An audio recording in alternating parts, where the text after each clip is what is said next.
మీకేం కావాలో ఒకసారి చెప్పండి. మీరు మాకు అప్పులు తీరే డబ్బులు చాలు తండ్రి, నాకు ఉద్యోగం చాలు ప్రభా, నాకు వ్యాపారం అభివృద్ధి చెందితే చాలు ప్రభా, నన్ను అందరూ గొడ్రాలు అంటున్నారు, నాకు ఒక బిడ్డ పుడితే చాలు ప్రభా. నేను చెప్పనా, ఇవన్నీ కృప పొందితే నీకు ఇవన్నీ దొరుకుతాయి, దొరుకుతాయి. కృపలో ఇవన్నీ ఉన్నాయి. దావీదు, ఏం కావాలి నీకు? దేవా, ఇంత కృప నా మీద చూపావే, ఇంకా ఏమడుగుదును అన్నాడు. నాకేగాక నా సంతతికి కూడా కృప చూపుతానన్నావు, ఇంకేం కావాలి నాయన నాకు?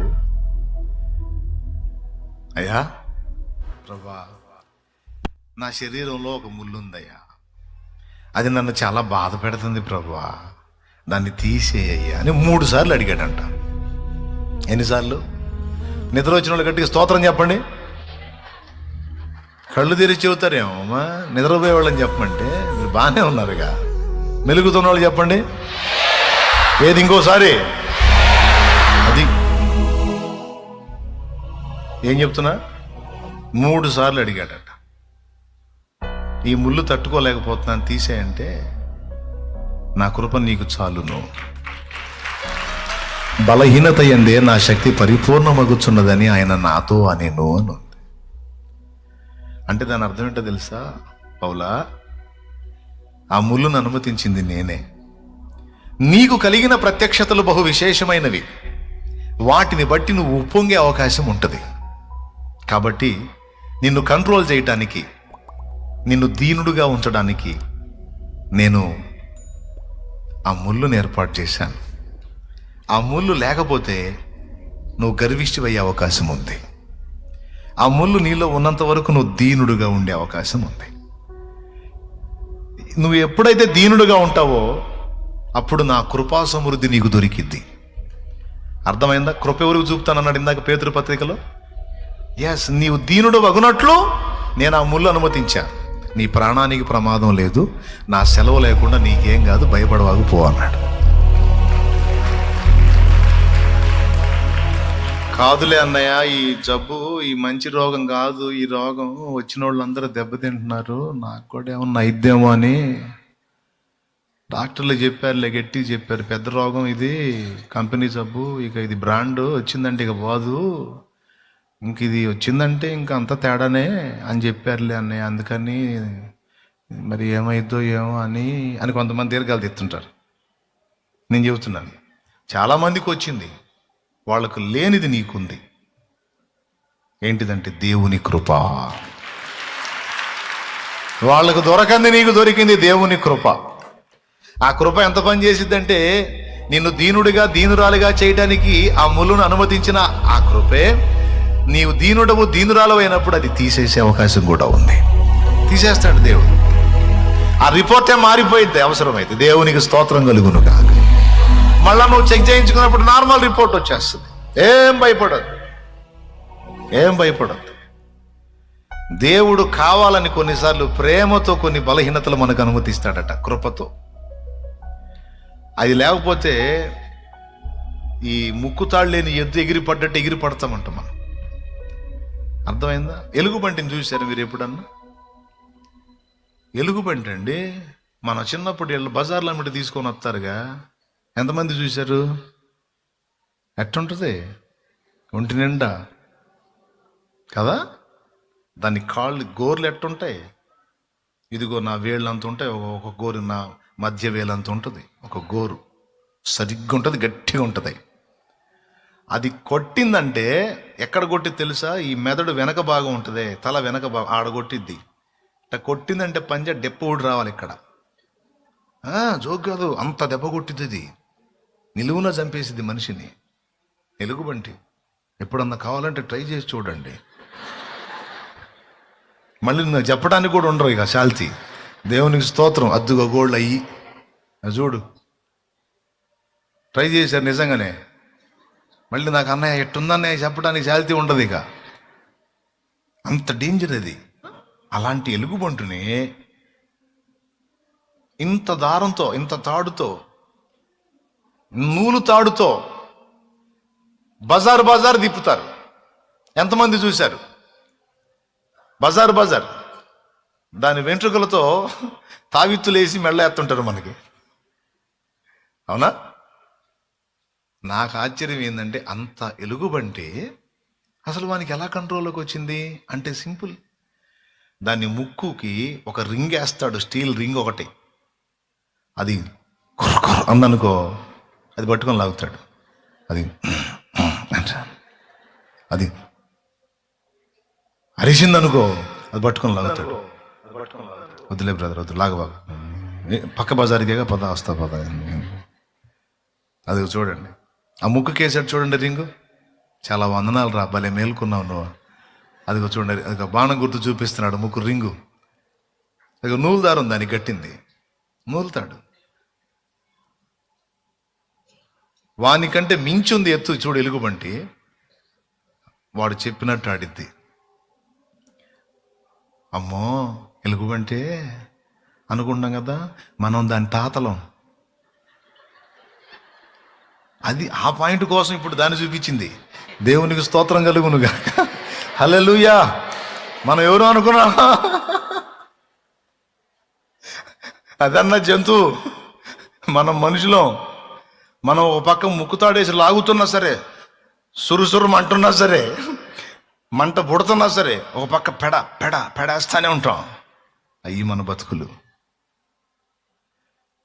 అందుకే అవసరాన్ని బట్టి కొన్నిసార్లు ఎలుగుబంటి ముక్కుకి రింగేసి తిరగమన్నట్టల్లా తిప్పుతున్నట్టు అవసరాన్ని బట్టి, కృపను బట్టి కొన్ని బలహీనతలను, కొన్ని సమస్యలను దేవుడు మన జీవితాల్లోకి అనుమతిస్తాడట. అది వాక్యం చెప్తున్న సత్యం. దేవునికి మహిమ. మీలో ఎంతమందికి దీనులుగా ఉండాలని ఉంది? చేతులు ఎత్తండి. అన్నయ్య నేను దీనుణ్ణి అయిపోవాలని ఆశగా ఉన్న చేతులు ఎత్తండి. ఇప్పుడు ఎలుగుబంటి దీనుడుగా ఎట్లా అయిపోయింది?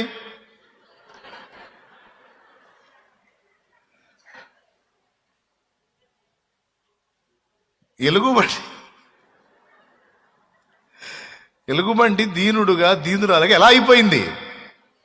బాధ బాధ బాధ. అదిగో వీడియో, అదిగో.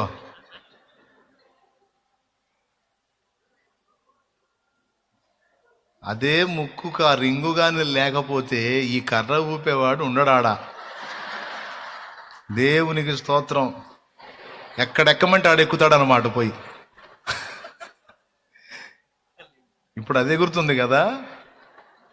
దేవుడు అనుకోండి, ఇప్పుడు ఇది మనం అనుకోండి. అది ఒక్కొక్కరికి ఒక్కొక్క టైపు రింగ్ ఉంటుంది ముక్కుకి. జీవితాల్లో ఒక్కొక్కరికి ఒక్కొక్క టైపు రింగ్ ఉంటుంది అనమాట. వేసి తిప్పుతూ ఉంటాడు, పద పద అని. దేవునికి స్తోత్రం.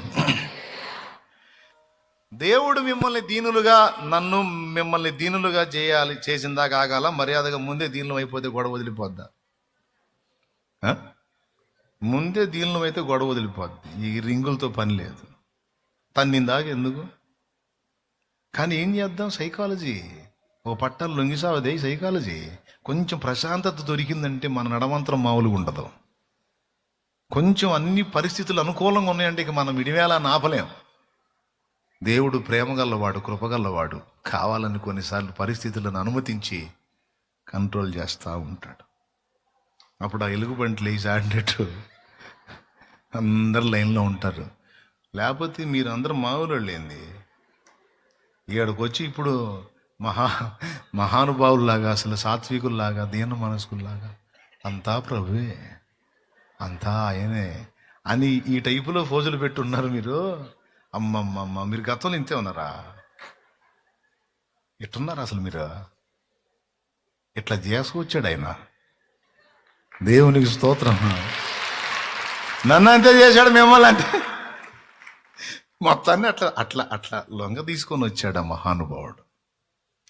ఏమండి, శ్రమల వలన నేను దీనుడనైతిని అన్నాడు 40వ కీర్తన 17వ వచనంలో. నువ్వు మామూలుగా దీనుడు కాలేవు. దేవుడే నిన్ను దీనుణ్ణి చెయ్యాలి. దీనుడివి కాకపోతేనేమో ఈ ఆశీర్వాదాలన్నీ నీకు రావు. నీకు కృప రాదు, పరలోకం రాదు, నిత్య జీవం రాదు. దేవుడు సిద్ధపరిచినవన్నీ నీకు దక్కవు. అవన్నీ నువ్వు దక్కించుకోవాలంటే నువ్వు దీనుడివి కావాలి. దీనుడివి కావాలంటే నీ అంతటా నువ్వు కాలేవు. అందుకే నీవు నేను మనం దీనుల మగునట్లు దేవుడు శ్రమ కొలిమిని మనకు అనుమతిస్తాడట. అది అక్కడ మాట్లాడాడు. దేవునికి స్తోత్రం. హల్లెలూయా. మనుషులు 2 రకాల వాళ్ళు ఉంటారు. బాగా వినండి. 2 జాతులు మనుషులు ఉంటారు. ఒక జాతి మనుషులు కాస్త సెగ తగిలిందంటే బెండ్ అవుతారు, కొద్దిగా నొప్పి తగిలిందంటే కంట్రోల్లోకి వస్తారు. ఇంకో జాతి మనుషులు ఉన్నారు, నొప్పి తగిలే కొద్ది ఇంకా నడమంతరంగా తయారవుతారు. అర్థమైందా? నొప్పి తగిలే కొద్దీ ఇంకా నడమంతరంగా తయారవుతారు. నేను చెప్పింది ఒట్టిది కాదు. ప్రకటన గ్రంథం చూడాలంటే కావాలండి, ప్రకటన గ్రంథం చూడండి.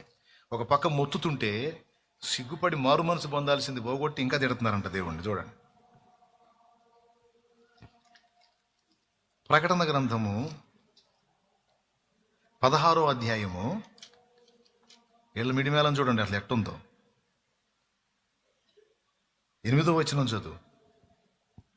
4వ దూత తన పాత్రను సూర్యుని మీద కుమ్మరింపగా మనుషులను అగ్నితో కాల్చుటకు సూర్యునికి అధికారం ఇయ్యబడిను. కాగా మనుషులు తీవ్రమైన వేడిమితో కాలిపోయి ఈ తెగుళ్ల మీద అధికారము గల దేవుని నామమును దూషించిరిగా ఆయనను మహిమపరచినట్లు వారు మారు మనసు పొందిన వారు కారు. వీళ్ళకి శ్రమ ఎందుకు వచ్చింది? అయ్యో దేవుడా, మేము పాపం చేశాం నాయనా, మేము మామూలు కాదు నాయనా, మా పాపాలు క్షమించయ్యా, మమ్మల్ని మన్నించి ఈ శ్రమ నుంచి మమ్మల్ని విడిపించయ్యా అంటారేమో అని శ్రమను అనుమతిస్తే వీళ్ళ నడమంత్రం చూడెట్టుందో. ఈ తెగుళ్ల మీద అధికారం కలిగిన దేవుని నామాన్ని దూషించిరి గాని తమ చెడు నడతను విడిచిపెట్టి మారు మనసు పొందిన వారు కారు. ఇప్పుడు చెప్పండి, 2 జాతుల మనుషులు. ఒక జాతి ఏమో శ్రమ కలిగితే విధేయత చూపి లోబడి బెండయ్యే టైపు. ఒక టైప్ ఏమో, ఒక జాతి వాళ్ళేమో శ్రమ పెట్టినా మారనోళ్ళు. అర్థమైందా? ఇద్దరిని అదే విధంగా టచ్ చేస్తాడైతే నువ్వు దీనుడవు, దీనురాలు. ఎందుకంటే శ్రమ తగిలినప్పుడు నీవు దేవునికి లొంగావు, అదే నీ అదృష్టం. నువ్వు దేవునికి విధేయత చూపావు ఈ శ్రమ వలన. ఎంతమంది ఒప్పుకుంటారండి? దేవుని సహవాసానికి వచ్చిన వాళ్ళలో పెక్కుమంది శ్రమ కొలిమిలో నుండే నేను దేవుని పాదాల దగ్గరికి వచ్చాను అన్నోళ్ళు చేతులు ఎత్తండి, అట్లా గదిలించండి. అది అందరూ శ్రమ కొలిమిలో నుండే వచ్చారు అంటే ఒప్పుకున్నారు. ఒక పట్టానైతే లొంగే పరిస్థితి వచ్చింది, అప్పుడు లొంగారు. మరి ఇప్పుడు కోపం రాలేదా దేవుడి మీద? ఏమయ్యా, నన్ను ఇట్ట రప్పించడానికి నాకు ఇన్ని బాధలు పెట్టాలా నువ్వు? ఏందయ్యా, ఒక తోముడు దోమేవాగా నన్ను అని నువ్వు అడుగుతావు అనుకో. ఆయన ఏమంటాడు తెలుసా? ఆ తోముడంతా నిన్ను ఆశీర్వదించాలనే బిడ్డ అంటాడు ఆయన. అదంతా నిన్ను దీవించాలనే. కాల్చబడకపోతే స్వర్ణం విలువ పొందలేదు, చీల్చబడకపోతే మేఘం వర్షాన్ని ఇవ్వదు. హల్లెలూయా. ఇప్పుడు చెప్పండి, మనమందరం కృప పొందినట్లు మనకేం అవసరమైంది? ఆ శ్రమ మనల్ని ఎక్కడికి తీసుకొచ్చింది? దీన మనస్సుకు తెచ్చింది. ఆ దీన మనస్సు మనకు వచ్చుట ద్వారా మనకేం లభించింది? కృప లభించింది. ఆ కృపలో మనకేమి లభించింది? సమస్తము లభిస్తాయి కృపలో. దీన మనస్సు గలవారికి దేవుడు ఏమిస్తానన్నాడు? కృపనిస్తాడు. అంతేకాదు, వారు హెచ్చింపబడటానికి దేవుడు డిసైడ్ చేశాడంట. దేవుడు దీనులను తెగ ఇష్టపడతాడండి. అంతేకాదు, వాళ్ళని హెచ్చించడానికి కూడా ఇష్టపడతాడు. అహంకారులనేమో అణగదొక్కుతాడు. ఆయన బలీయమైన చేతి కింద దీన మనస్కులైన వారిని తప్పనిసరిగా హెచ్చిస్తాడు. ఆయన తిరుగుబాటు చేసిన సౌలును తొక్కాడు. ఆయన చేతి కింద దీన మనస్కుడై ఉన్న దావీదుని పైకెత్తాడు. ఆయన రాజయ్యాడు.